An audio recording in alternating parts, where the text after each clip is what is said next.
Ay, tignan mo yun ang aking. Tignan mo si Pacha. Pacha.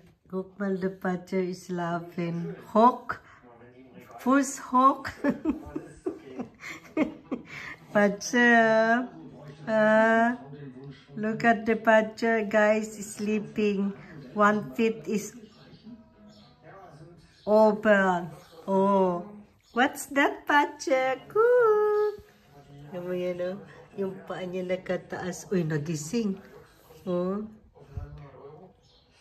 Ayan. Pag ang pusa pala umidad na ng 15 years, wala nang ginagawa yan sa buhay niya kundi tulog na. Tulog ng tulog. Ayan. Mas maano sila sa tulog. Mahaba ang tulog na nila. Wala na silang ganang mga activities. When cat is old, they like only sleeping, sleeping, sleeping. Sleeping. Tingnan yung buntot niya. Oh, Pacha. Pacha, what is that? Yeah. 15 years old. Pacha. Very old. Kanya na si Pacha. Oh, tingnan mo. Look at the tail. He's playing the tail.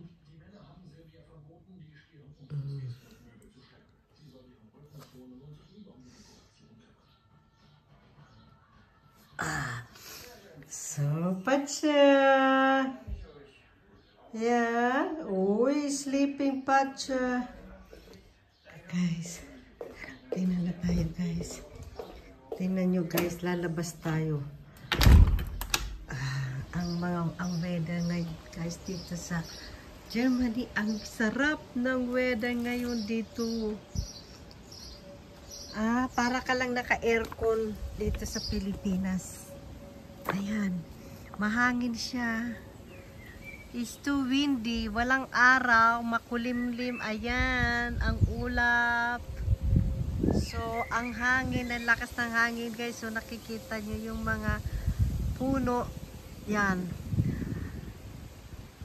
2 days na dito umuulan. Kahapon hanggang ngayon puro ulan. Actually summer na dito ngayon pero maulan pa rin siya.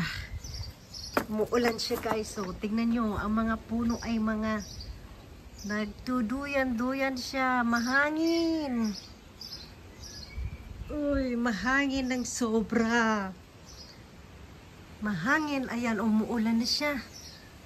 Tingnan nyo, ang ulap, kadilim. So, alam nyo ba, ang wini-wish ko, sana one day, makita ko si Jesus na mag-form ba siya ng ulap? Yung, ano ba, yung, magpo-form ba si Jesus ng, ng ulap? Yun ang wini-wish ko. Ayan, inubutuloy ako. Kasi yung daw wish ko malabong mangyari, sabi ni Lord. Ayan, pero wish ko yan na sana one day, yung pang kahit hindi buo lang siya, kahit mukha lang niya or kamay. So, yan, ang lamig. Ang lamig, guys. So, pasok na tayo, guys. At medyo, ngayon, dahil sobrang hangin, kaya pasok na tayo. See you later, guys. Bye.